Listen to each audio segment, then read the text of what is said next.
جب قرآن شریف میں یہ آیتیں نازل ہوئے، اللہ تعالیٰ نے اسلام کو تمہارا دین بننے کے لیے پسند کر لیا اور قیامت تک یہی دین رہے گی اور ان کو منسوب نہ کیے جائے گی۔ اس آیت کو یہودی لوگوں نے یا نصرانی لوگوں نے یہ کہہ دیا کہ اگر یہ آیتیں اگر ہمارے انجیل میں ہوتی یا تو ان کے موسیٰ علیہ السلام پر نازل ہوئی تھی، زبور میں یا توریات میں ہوتی تو ہم اس دن کو عید منا لیتے۔ یہ آیت جس دن نازل ہوئی تھی، اگر وہ آیتیں ہمارے انجیل میں یا توریات میں یا زبور میں نازل ہوتی تو ہم اس دن کو عید منا لیتے۔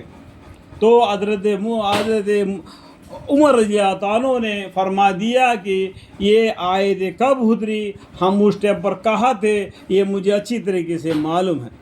تو حضرت عمر رضی اللہ عنہ نے بتا دیا، یہ جمعے کے دن تھا، عصر کا وقت تھا، ہم جہاد میں تھے جب یہ آیتیں نازل ہوگی۔ تو کیا ہوا، یہ آیتیں کب نازل ہوگی؟ جمعے کے دن نازل ہوگی۔ تو ہمارے لیے جمعہ عید ہو گیا۔ جمعہ کیا ہے؟ عید المومنین ہے۔ سمجھ گیا؟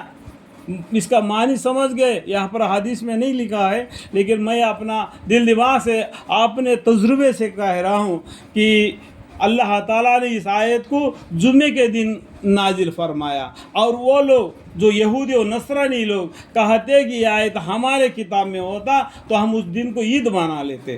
آج یہ آیت کب نازل ہوئی ہے مسلمانوں پر؟ قرآن میں جمعے کے دن عصر کے وقت جہاد میں تھے، اس ٹائم پر نازل ہوگی۔ تو آج جمعہ کیا ہو گیا؟ ہمارے لیے عید المومنین ہے۔ آج مسلمانوں کو یہ بھی معلوم نہیں ہمارا عید کیا ہے۔ ہمارا عید تو یہی سمجھتے کہ رمضان مبارک ہے اور بقرعید ہے۔ رمضان میں روزہ رکھنا اور عید کر لینا، اور بقرعید میں عید کر کے آ کے بکرا ذبح کر دینا۔ یہ عید نہیں ہے، یہ واجب ہے۔ عید نہیں ہے، یہ واجب ہے، واجب نماز ہے۔ دیکھو کتاب کو پڑھ کے دیکھو، رمضان مبارک کا جو خطبہ پڑھتے ہیں ہم، عیدگاہ کو جا کے نماز پڑھتے ہیں، یہ واجب نماز ہے۔ اور بقرعید کی بھی جا کے نماز پڑھتے ہیں عیدگاہ میں، وہ بھی واجب نماز ہے۔ اور جمعے کے دن ہم نماز جمعے میں جامع مسجد میں پڑھتے ہیں، وہ عید المومنین ہے۔ اور اس لیے ہم مسلمانوں کے لیے دو عید کافی نہیں ہے۔ یہ نہیں سمجھنا کہ ہم مسلمانوں کے لیے دو عید ہے۔